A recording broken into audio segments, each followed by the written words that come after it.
అదో అందమైన పశుక్షేత్రం. చుట్టూ మొక్కలు, ఆహ్లాదకర వాతావరణం, పశువులు, వాటి ఆలనా పాలనా చూసుకునే వందలాది మంది పనివాళ్లతో కళకళలాడుతూ ఉండేది. ఇదంతా గతంలో మాట. ఇప్పుడు చుట్టూ ముళ్ల కంపలు, ఖాళీ షెడ్లు, రాళ్లు, వాటి మీద రాతలు మాత్రమే మిగిలాయి. కోట్ల రూపాయలు పక్కదారి పట్టిన పుణ్యమా అని ఆ పశుక్షేత్రం రూపురేఖలే తుడిచిపెట్టుకుపోయాయి. కర్నూలు జిల్లా ఎమ్మిగనూరు మండలం బనవాసి పశుక్షేత్రం పరిధిలో 1800 ఎకరాల భూమి ఉంది. ఇందులోని 1500 ఎకరాలను అటవీ శాఖకు అప్పగించారు. RIDF 2.5 కోట్ల రూపాయల నిధుల కింద ఉద్యాన పంటలు, ఔషధ మొక్కలు, టేకు, ఎర్రచందనం వంటి మొక్కల పెంపకాన్ని చేపట్టింది. అక్కడ మొక్కల స్థానంలో బోర్డులు, ముళ్లకంపలు దర్శనమిస్తున్నాయి. మొక్కలకు నీరందించేందుకు 68 లక్షల రూపాయలతో బిందు పథకం కింద ఏర్పాటు చేసిన ఉపకరణాల ఆనవాళ్లు కూడా కనిపించడం లేదు.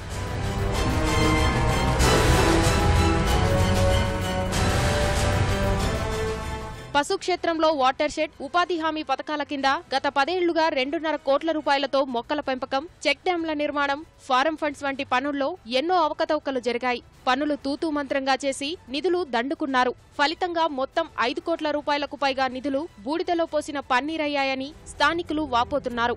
2000 ఎకరాల భూమి కలదు. దాంట్లో గత 10 సంవత్సరాల నుంచి అటవీ శాఖ వాళ్ళు, తర్వాత వాటర్ షెడ్ వాళ్ళు కోట్లు ఖర్చు పెట్టినారు. ఇక్కడ పండ్ల తోటలు కానీ ఇవన్నీ ఏం కనిపించడం లేదు. పైన పనులు చేసినారు, డబ్బులన్నీ దండుకున్నారు. మొక్కల పెంపకం విషయంలో అయితే ఏ ఒక్క మొక్కల్ని పెంచింది లేదు, నాటింది లేదు.